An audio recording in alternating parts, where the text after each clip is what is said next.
sa Korte Suprema ng kanyang dating Executive Secretary na si Atty. Vic Rodriguez na umihiling na ideklarang unconstitutional ang 2025 GAA. Ayon kay PBBM, maaaring gusto ng mga kritiko ng administrasyon na matigil ang operasyon ng gobyerno. Pero just in case lang, sir, na pumabor, not in favor of the admin, yung decision ng Supreme Court, meron po ba tayong contingency? No. We shut down everything. I guess that's what they want. They want the government to cease working. So yung matuloy yung kanilang mga destabilization na ginagawa. Ayon kay Pangulong Marcos, nakausap na niya si Solicitor General Menardo Guevara ukol sa inihaing petisyon at kumpiyansa ang Pangulo sa legalidad ng 2025 GAA.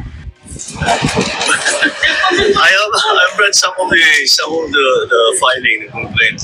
Well, the Soljan, of course, will be the ones who will argue for the government. And he tells me, Soljan Maynard tells me that we're on a solid footing in terms of constitutionality.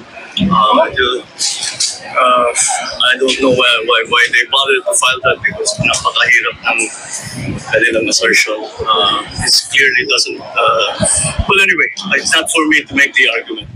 Sa harap naman ng pagtitipon ng mga maestrado ng Korte Suprema at mga miyembro ng Integrated Bar of the Philippines sa 20th National Convention of Lawyers sa Cebu City kahapon, binigyan diin niya na walang blank items sa GAA.